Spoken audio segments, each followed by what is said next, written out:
a lot for the invitation. It's a pleasure to be here, and I will be talking about this paper we put in the archive a few months ago. And before I start, I should say it's based on these two archives that appear down here in collaboration with Sebastián Bahamondes and Rodrigo Soto Garrido.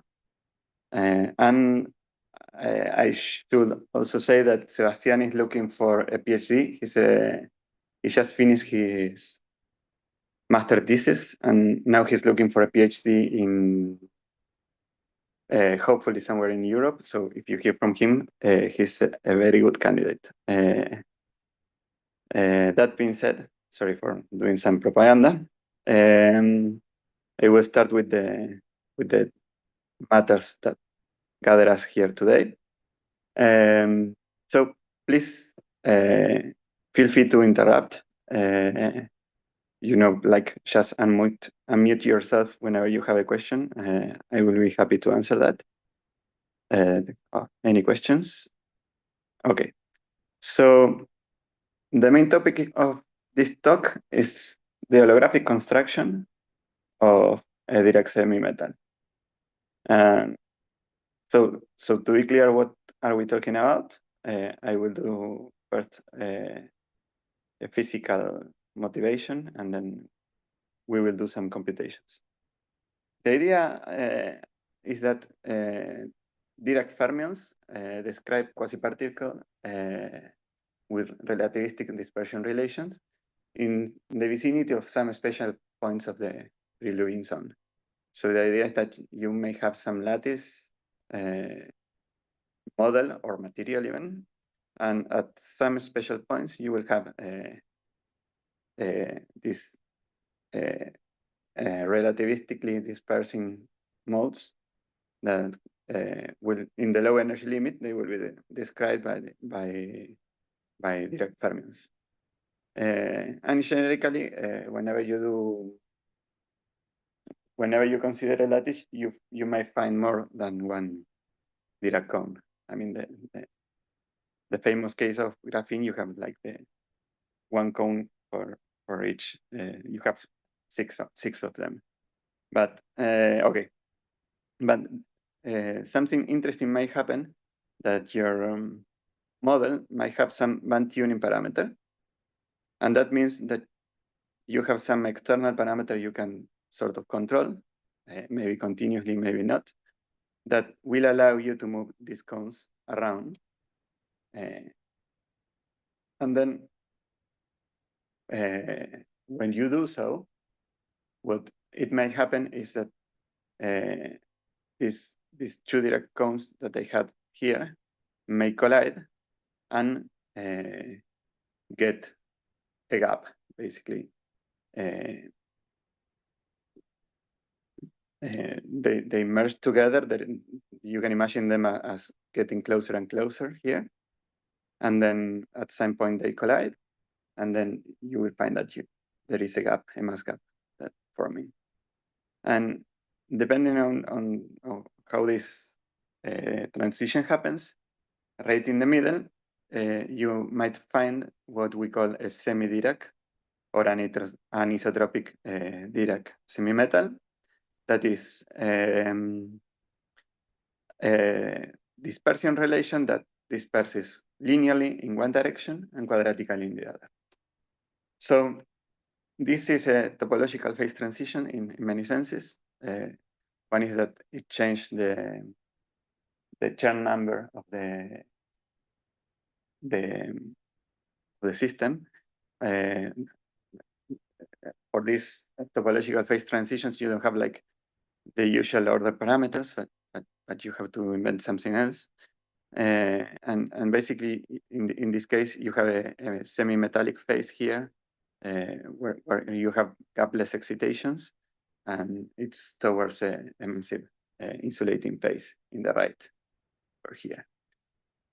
And what we will be worried most about is this special point where momentum disperses in one way, in one direction, and the other way, and quadratically in the other. Okay. So there is a controversy about if we already had measured semimetals in nature. This we is a bit formal in the sense that I'm a theoretical physicist, but it seems that at least for black phosphorus and this material, I don't know how to pronounce, there is evidence that there might be this sort of anisotropic Dirac semimetals, and I believe that the evidence is mainly based on how things like, for instance, the synchrotron frequency scales with magnetic field or stuff like that. But on the other hand, in first principles computations, it was predicted to occur in black phosphorus and in these other materials I put here. So basically, there is a chance that we measure this sort of dispersion relation, I don't know, with something like ARPES or something like that. So in principle, there is a good motivation to understand this sort of material better. And at least for me, an interesting question is if these sort of materials are an interesting playground to do theoretical physics. And the answer is yes. And when you consider interactions in these sort of semimetals, you find that the non-trivial way in the non-trivial scaling of the energy with momentum of the quasi-particles makes the standard techniques to fail. So for instance, if you generalize this problem to an arbitrary dimension, and then you do epsilon expansion around some critical dimension, this problem is subtle in the sense that the way you do so is not uniquely defined. And basically, you can imagine that in order to extend this to general dimensions, you have to understand that you have some directions that scale like omega, and some directions that scale like that scale like k, and some others that scale like k square. Let me call this kx and this y. And basically, okay, you have to go to higher dimensions, but you have some freedom on assigning which directions will scale linearly and which quadratically. And then depending on how you do that, you end up in different classes of universality. And furthermore, when you do sort of Largent approximations, you end up in some other classes of universality. So in that sense, holography is a good playground to study systems at strong coupling. And it might be the case that this particular system, or one might gain some intuition on this family of solutions by building up holographic toy models. So this is basically the motivation to do so. So basically, so we've run through this part of the talk, and the way I will build these holographic models will be first by understanding how these topological phase transitions occur in free models. That is something very simple, and we can solve exactly. And then instead of adding interactions on top of these free models in the usual way, I don't know, like considering, for instance, a psi to the 4 contact term for the fermions or something like that, I will, let's say, get creative and build an holographic model. By some recipe I will explain later. So, okay, so any questions so far? Yeah, so can you say, so you say that there is this strange inconsistency or about the epsilon expansion.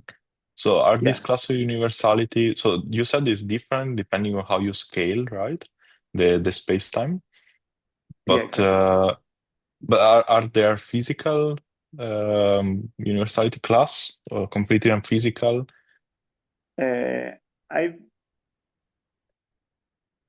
I guess you are asking me on whether they describe the actual materials or.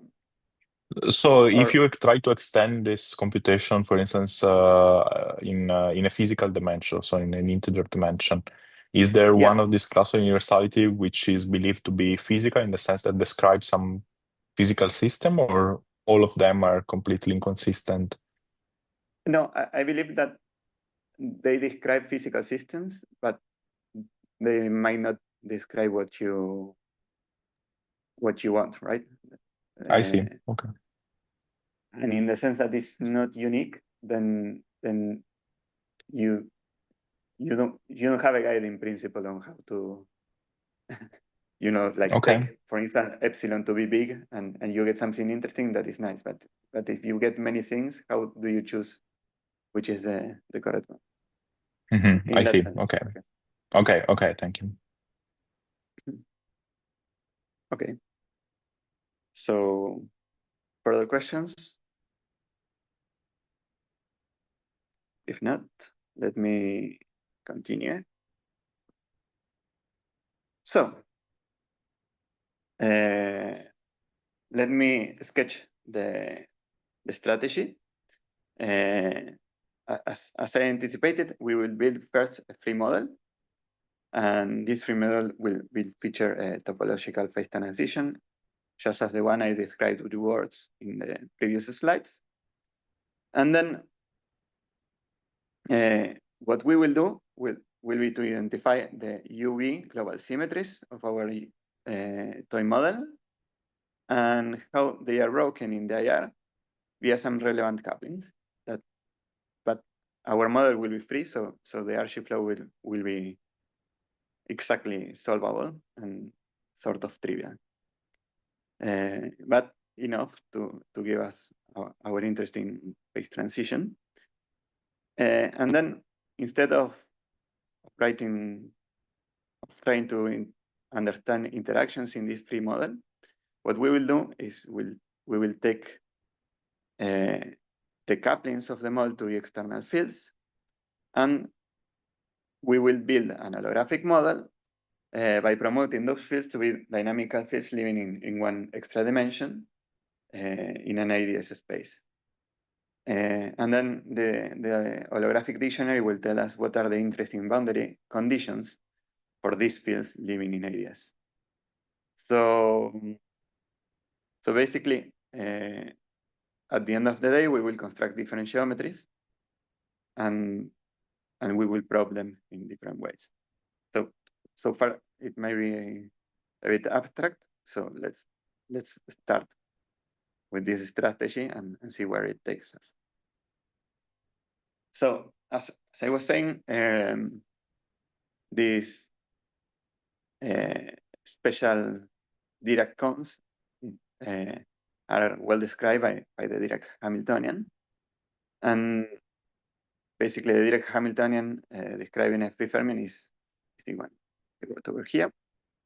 And basically, okay, these gamma, of course, are the gamma functions, the gamma matrices, and you can see from here that the energy scales linearly with momentum. you can actually solve this Hamiltonian, of course. We have all done this in our quantum mechanics course. And you get that the dispersion relation goes like this. So something quite interesting happens when we take two of these Dirac fermions. So we consider the original Hamiltonian times some 2I2 identity matrix, and then we couple them via this sort of engineered couplings that we built just for the occasion. But you can see that this thing has a sigma x that is non-diagonal. So basically what it does, it mixes you the upper and lower components of each Dirac field. So if you did that and then compute the spectrum, you will find that it actually describes an interesting topological quantum phase transition. Whenever delta 1 is greater than delta 2, you have two cones separated by some distance in momentum space. But then at some quantum critical point, they merge. And when you go beyond, you get the gap. And when they merge, you can actually see what is the spectrum in that case. And you get this dispersion relation that if you take px to be 0 and you only consider py, you see that it disperses linearly in the y direction, while if you do the opposite, you see that it disperses quadratically in the x direction. So good. This is our pre-model. It does what we want it to do. And it's quite curious that... Can I quickly ask, sorry? So, because you took like very special types of couplings. Like if you take other couplings, you also get a different dispersion relation. Yeah, exactly. Is there anything interesting when you do this? Yeah, actually, so many things may happen. One that is particularly interesting is that you may have at this point a dispersion relation that is quadratically in the two directions, and this builds another family of models that they are called system with quadratic band touching. Okay. And then if you extend this thing, instead of having a doublet, you have like an n length, let's say an SUN or something like that. It disperses like k to the n. So you could build in principle like completely flat bands by taking the limit n to infinity. What is n here? Sorry, so I'm not following. What is n? Oh, sorry. Let me. So what I did here is to consider basically a doublet. Yeah, so yes, okay. Okay, yeah. But then, you mean like a coalition of endpoints in the end? I mean, of n of these cones. I mean, my fermion. I have two fermions basically, and they transform under SU2. Okay, yeah. But in principle, I could take n of them. Yes. And may then transform under SUN. Mm-hmm. And if I do so, I could get a spectrum that goes like k to the n. So I could build some. People are interested in building like completely flat bands. And this is like a controlled way to do so. So I mean, just a way to answer what happens if I consider like extension to these models and different couples. Okay, thank you. There is more to explore about these things. We briefly explored the story of quadratic band touching in some other papers that we did a couple of years ago, but we were not exhaustive about that. Okay.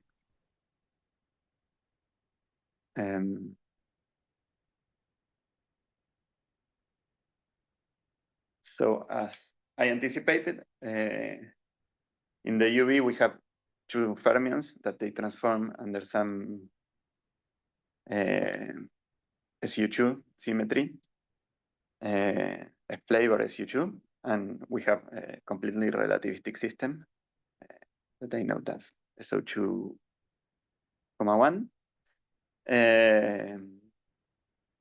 So basically, even when I turn on the couplings, the UV fixed point is described by these two Dirac fermions. But these delta i's I chose in the previous slides have mass units. So what they do correspond is to relevant deformations to our model. And they explicitly break some symmetries. It's sort of obvious from the spectrum because you can see here that rotations no longer hold because I have some preferred direction in momentum space. And here, of course, because it disperses differently in this direction. And it also breaks the internal SU2 because it mixes the two fermions, basically. And as I have shown before, in the deep IR, I have different phases. And which phase do I fall in depends on the relative value of these deltas. So basically, when delta is different from delta 1 is different from delta 2, and I go to the deep IR and all the anisotropies get washed. You don't see them anymore. But what you see is that depending on the value of delta 1 and delta 2, you get a relativistic theory characterized by these two Dirac fermions, or a trivial theory when delta 2 is greater than 1. I mean trivial in the sense that if you're in the very low energies, you cannot excite any of your degrees of freedom because you have a gap here.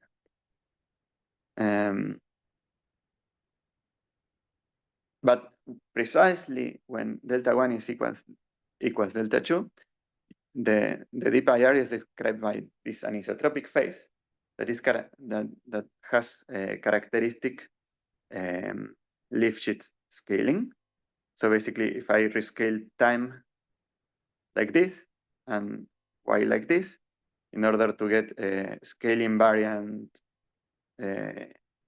Hamiltonian, I have to rescale the space x like this. And this is the famous Lifshitz exponent here. Usually in Lifshitz theory, both y and x scale like this, but this is, let's say, a minimal generalization of the usual Lifshitz case. So, okay, this thing is very interesting, but in order to proceed to our holographic story, we have to, it's better if we have an action. And what we find is that we can describe this same system with the following action. Consider two Dirac fermions, psi and chi, and write the free Lagrangian, the free action Lagrangian, yeah, for them. And then for the coupling, we will consider them as to be coupled to some external fields. This will be this phi and this p slash. Basically, in order to match the previous action, what I have to choose is this b slash to be a constant gauge field that has this precise form. And for the phi, I need to be a scalar transforming in the joint of SU2 and has this precise form over here. So basically, if I plug these external fields into this action over here, I compute the spectrum or whatever, I get the story that I had before. So with this thing, what we will do in our holographic setup is to study the dynamics of these fields, of a gauge field of SU2 and a scalar field in that joint. And the dynamics of this field plus the corresponding boundary conditions will give us something that is not dual to this model fermions, but is dual to some strongly coupled Lagrangian. We cannot even write because it's just a toy model holography, but hopefully it will describe some of the interesting physics of the anisotropic Dirac semimetal. So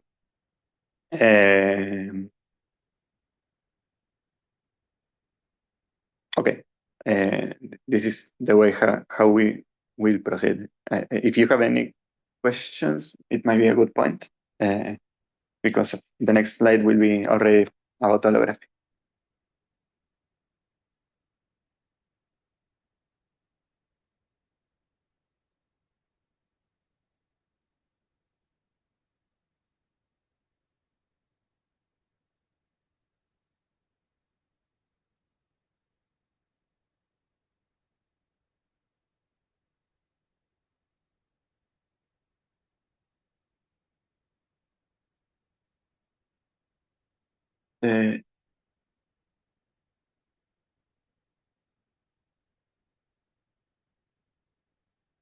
So I didn't completely understood, but do you refer if there are some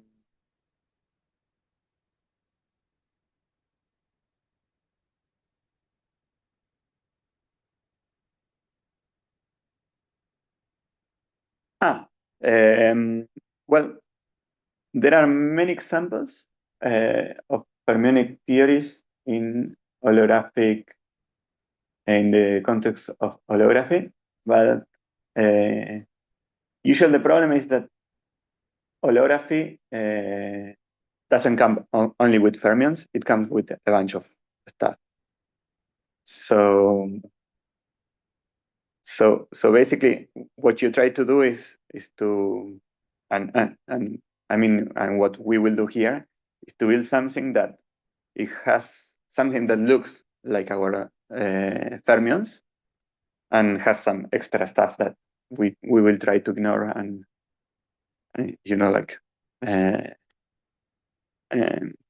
but hopefully we will get some useful results, right? It is true that when you do like is it called bottom-up holography, I think, and you consider D-branes and stuff like that, you can build like precise brane intersections where all your degrees of freedoms are fermions. And people have studied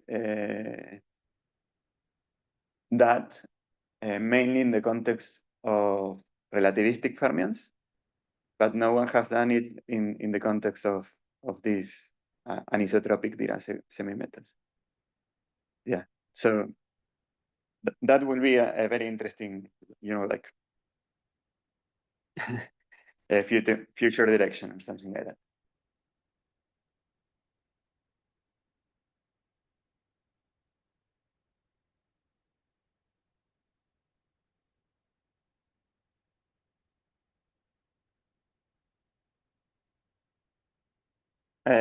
So basically, we will work in an ADS whose boundary is Minkowski, so it's flat, and we will consider that and also black holes.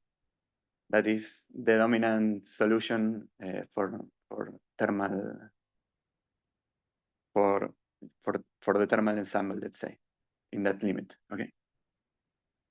Okay, perfect. Good. So thanks for the question. I think that was a good cue for starting with the holographic model.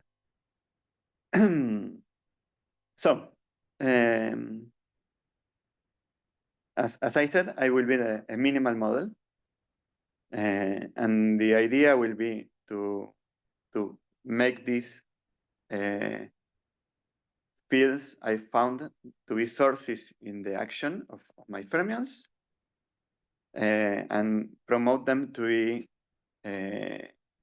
dynamical fields in ADS. And what I will do is, okay, let's first build the action. So it's basically, you always need some gravity part with a negative cosmological constant. This is to have a stress energy tensor, and also the negative cosmological constant will ensure you that it will be asymptotically ADS.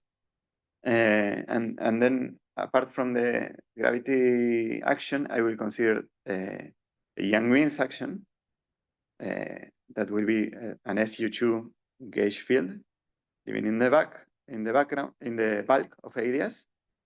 And I will also consider a scalar field transforming in the adjoint of SU2, and the action, it will be simply the Klein-Gordon action. I will go over here.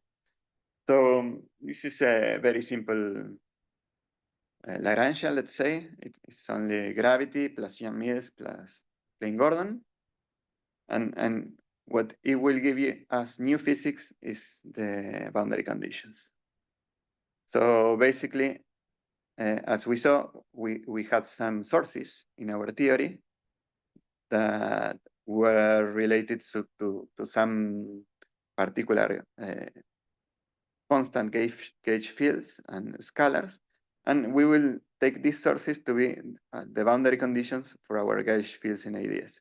So basically, B, when I approach to the boundary of ADS, will behave like this: delta 1 times sigma 1 times x. And phi, on the other hand, as I approach to the boundary, I took to be r equals 0 here. It will be delta 1 times sigma 3, okay, times r. This extra r factor is because of the mass I chose over here, that is dual to the conformal dimension of this field, and I took it to be mass square equals to -2. It's sort of a historical choice, and it's also the correct, it gives you also the correct dimensions for prefermions. So it's a good starting point. And then what I will do is to allow these fields to get a profile towards the interior of ADS. And what I will do is basically integrate the equations of motion, the Einstein's Yang-Mills Klein-Gordon equations, to solve for these fields, and the metric. And the ansatz for the metric, considering that we broke that these fields will break rotations, it will have this particular form I wrote here. Basically, this H accounts for the breaking of rotations. And since I want to consider also black hole solutions, I will consider this blackening factor and this lapse function over here. So basically, the input I have from our free model is the boundary conditions. And then I will build this sort of magnetic black holes or black domain or domain walls, depending on whether I want temperature or not. And this will give us the Archie flow. And hopefully it will have something to do with the physics I I presented in the previous slides. So what I will do first is present zero temperature solutions, and then we will heat them up and consider the eta over S, KSS-bound, and everything like that. But let us first see if we are catching the right physics. And okay, zero temperature solutions in holography, what they correspond to is domain walls. And these domain walls interpolate between two geometries. Basically,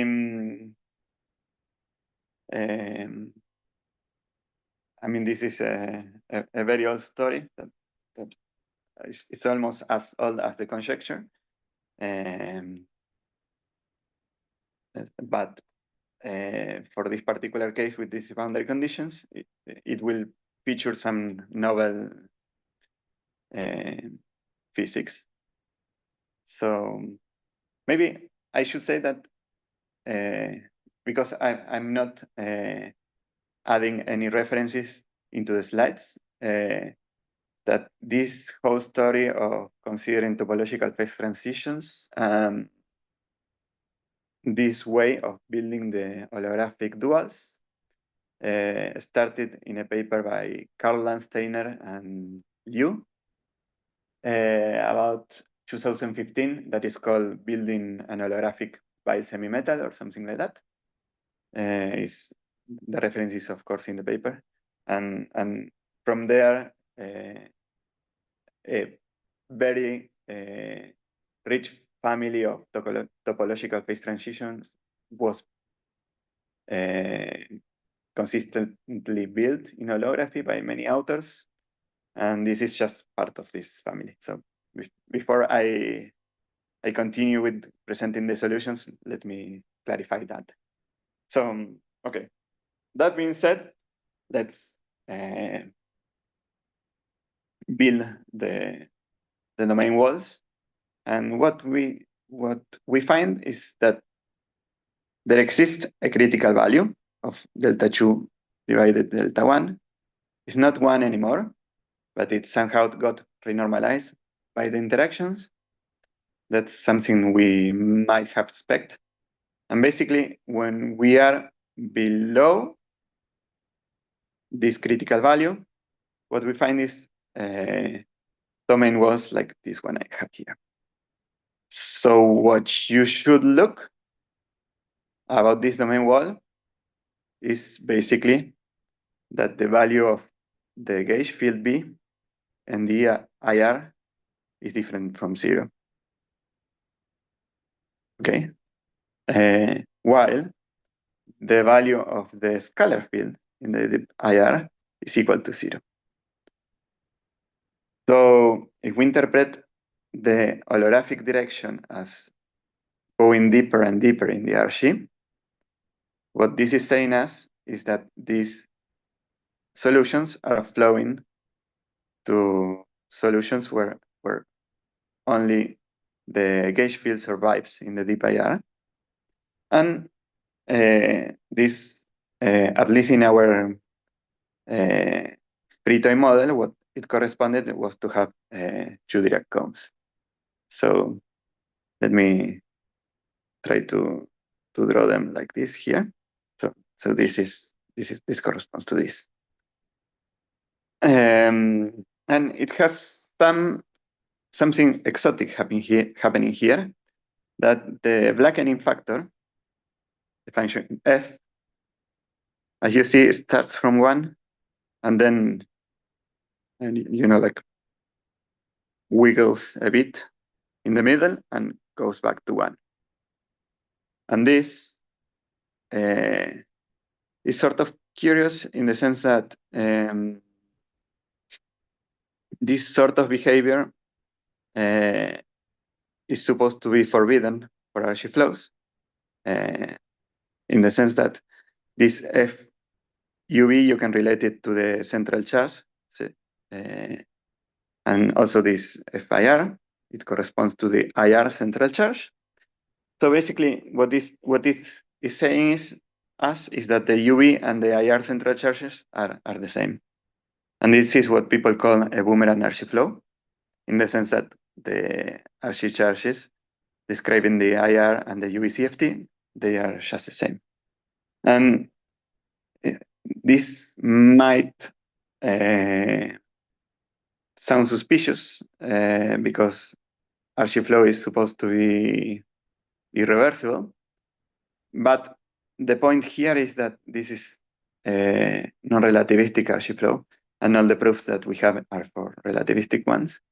So probably the RC flow is still irreversible, and there are some studies about that.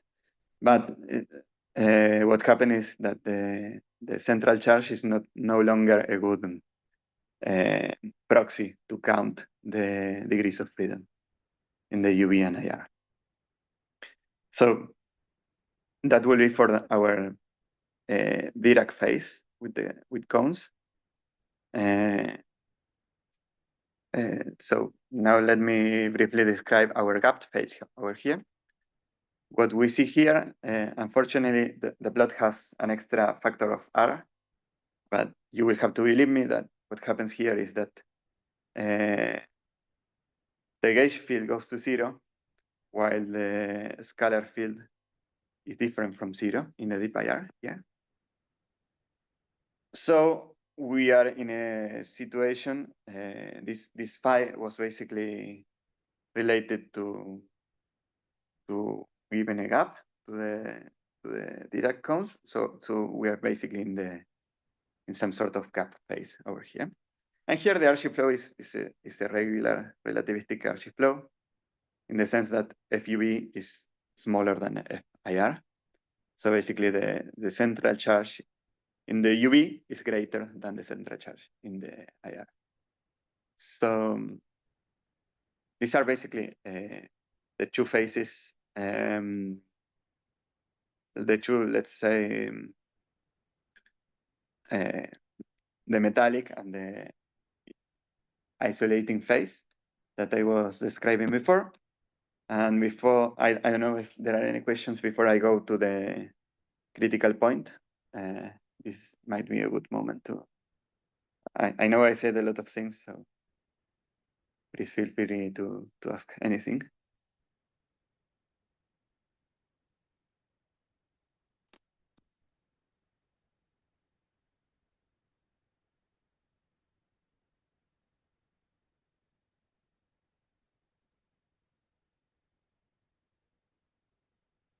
No, yeah, thank you. That's a good question. These two domain walls correspond, the one on the left corresponds to the metallic phase.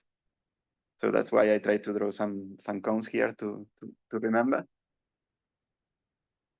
Yeah, exactly. So if you remember, the quantum phase transition will occur just at one point here, right? When it's precisely this value, and we are now describing the two other phases, let's say. Okay. Okay. So perfect. That's also, again, once more, the perfect cue to talk about the quantum critical point. So as we anticipated, it happens at a precise value of delta 2 over delta 1. This value is this number over here. This number is different from 1 and this might be interpreted as if the position of the quantum phase transition got renormalized. This is something that one might expect in some interacting system. And at this Lifshitz, at this critical point, what we find is what people call Lifshitz-like geometries. And these geometries are characterized by the fact that fields scale like power laws.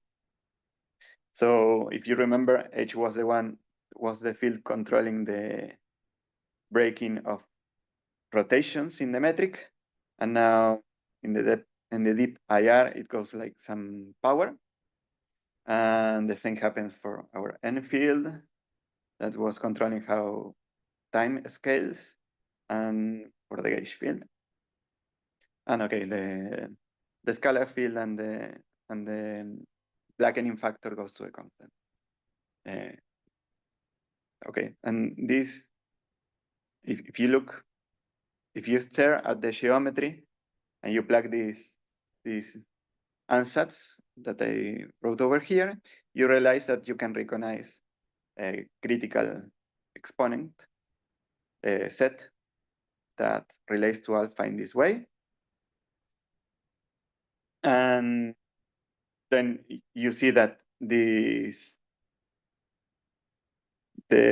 time and y in the boundary directions of the ADS will scale just the same, while the x will become scaling like this Lifshitz-like scaling that I have here.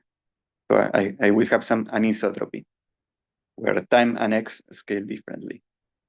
And this alpha has a complicated expression in terms of the three parameters of the theory, because I had some interaction for the self-interaction for the scalar, and I also have the charge of the or the Young-Mills coupling for the B, and I also have the back reaction, the Newton constant, let's say, and all this gets into this number in a very complicated way, but parameterized as this, I believe is sort of clear that we have these geometries that behave like Lifshitz in the IR, and they are good candidates to be the anisotropic phase transition. The anisotropic quantum critical point, in the sense that they have the same sort of scaling that we were seeing in our free model. So I don't know if that answered your question. I hope so. Okay, perfect. And then, so we have understood how these boundary conditions relate to different phases in the dual theory.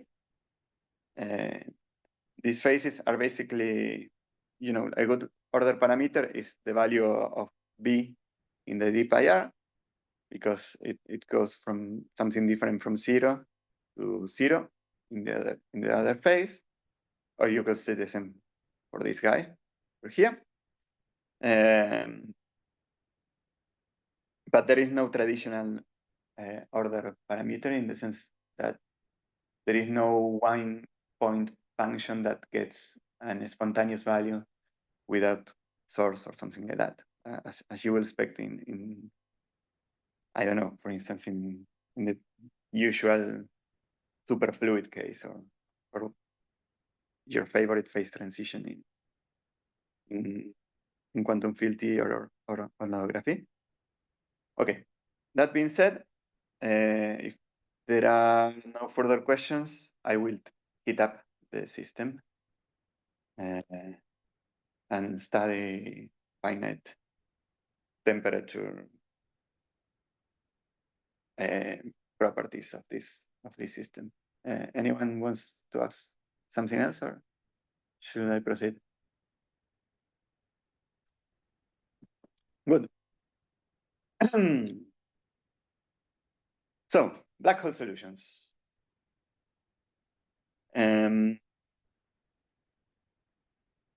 So we already talked about this. I think Alessio or someone asked me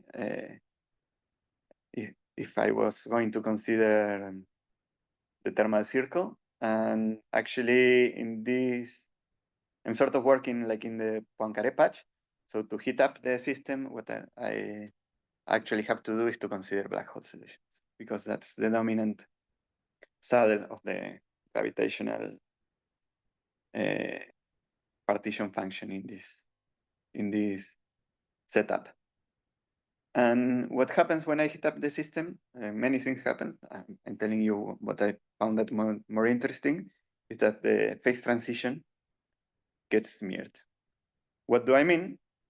That when I move the quotient of delta 2 divided delta 1, and I look what does the scalar field at the horizon look like, when I start from very low temperatures, like the parabolic curve over here, what I see is something very similar to what I was seeing at 0 temperature. It's 0 below the critical value, and above the critical value, it rapidly grows and it actually has some critical exponent that is like, let's say, delta 2 minus delta 1 to the power of 0.2 approximately. It's not like mean field or anything like that. It's a bit different. But then when I heat up the system, what I see is that the phase transition gets smeared in the sense that you can see a small tail over here leaking into the ordered phase, let's say, or the metallic phase. So that is sort of curious. You might think as well, like maybe like thermal fluctuations are allowing you to populate. This is a feature of our model. So that being said, what we did is to build a lot of these solutions and then study transport properties around them. And that will be one of the last topics I will talk about in this talk, and is the viscosity bound. So what we are interested now is on computing this viscosity bound. The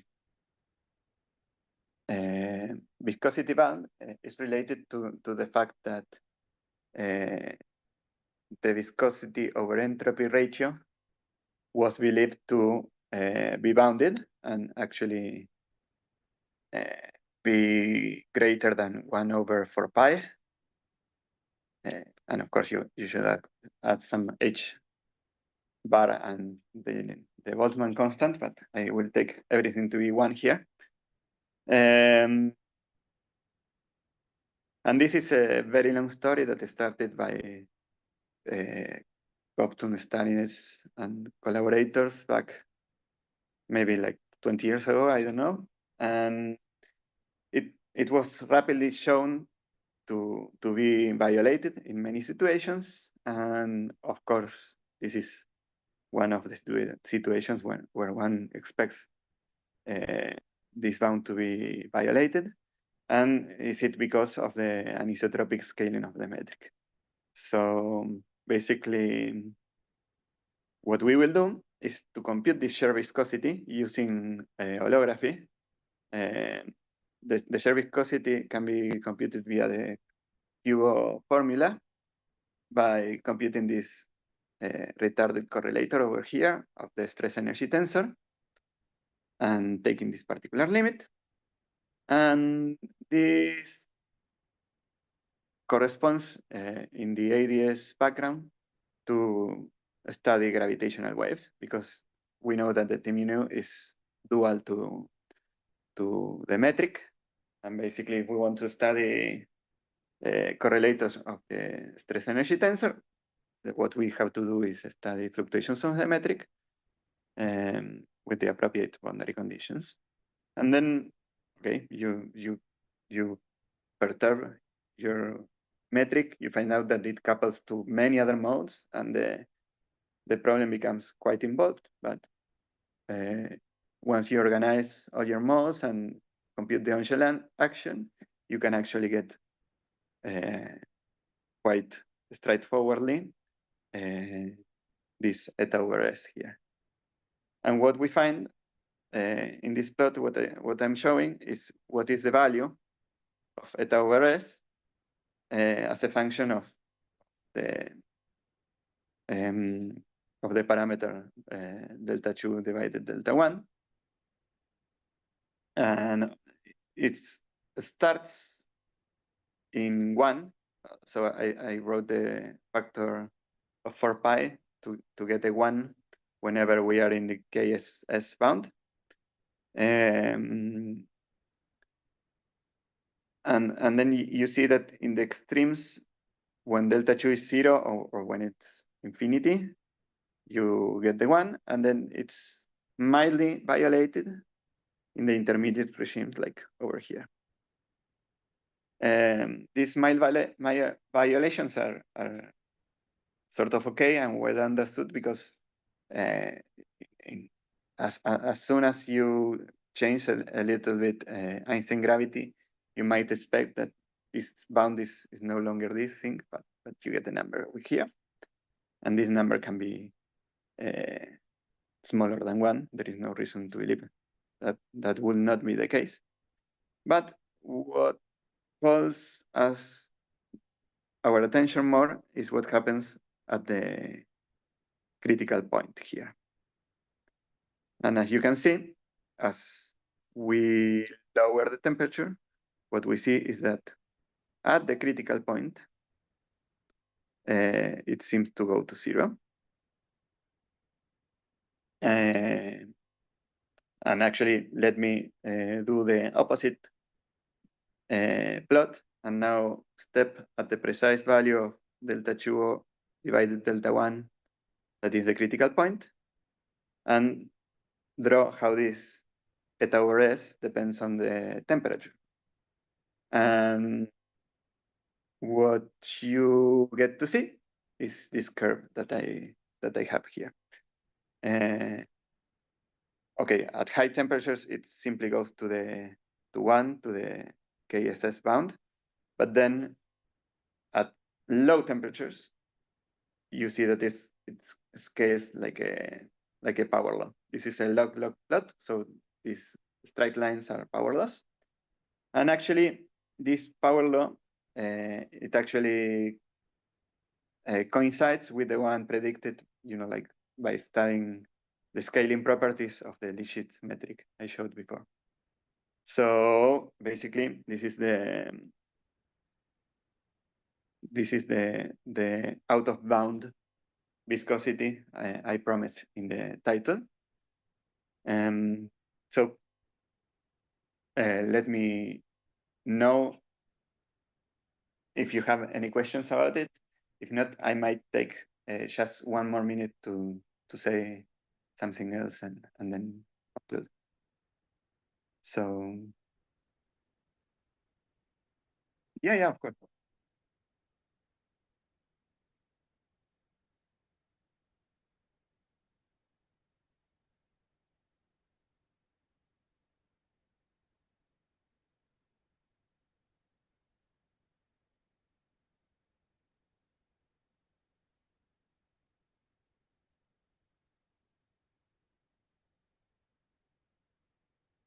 Mm-hmm.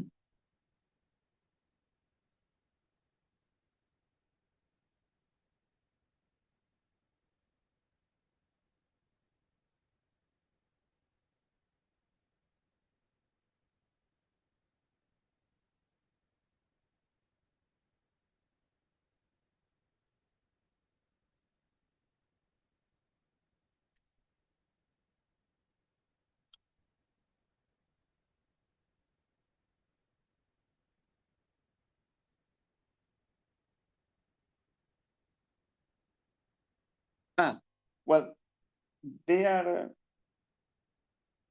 are some similarities, as you point out, but I believe that the situation is, I mean, the origin of the phase transitions are slightly different. For instance, the Hawking phase transition you described is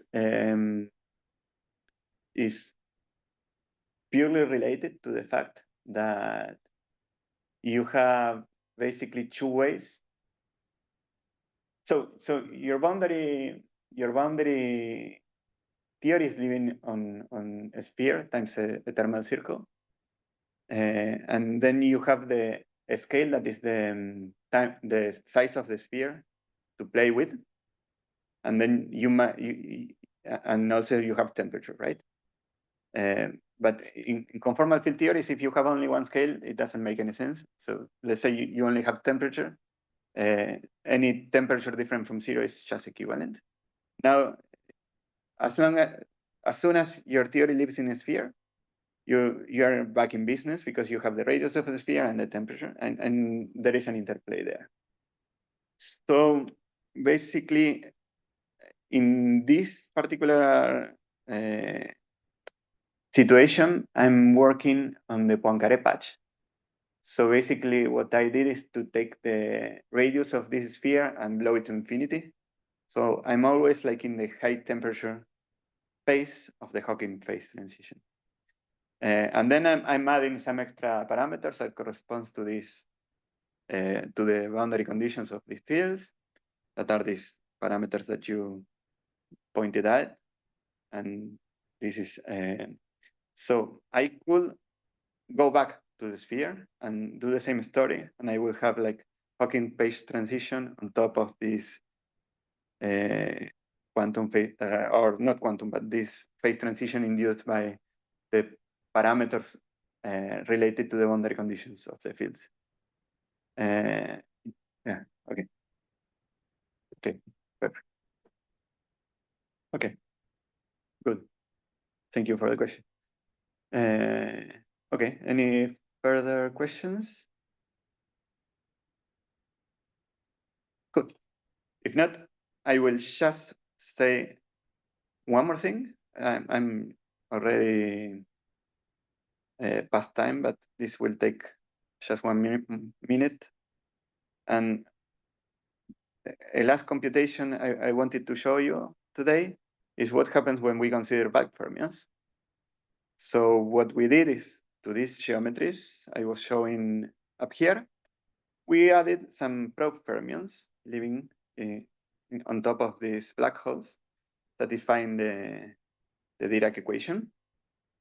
And with these fermions, what we can do is compute actually the pose of the retarded green function, but for the fermions now. And what we found is a very nice matching, that when delta 2 is small, we have these two cones over here. When it's big, we have a gap. And precisely at the phase transition, we have this thing that is hard to understand from the plot, but it actually disperses linearly in one direction and quadratically in the other. So before finishing, I wanted to like show you the dispersion relations now coming from holography by considering these probe fermions. Okay, and then that being said, I will just put these conclusions and future directions slide here, and thank you for the patience and the questions.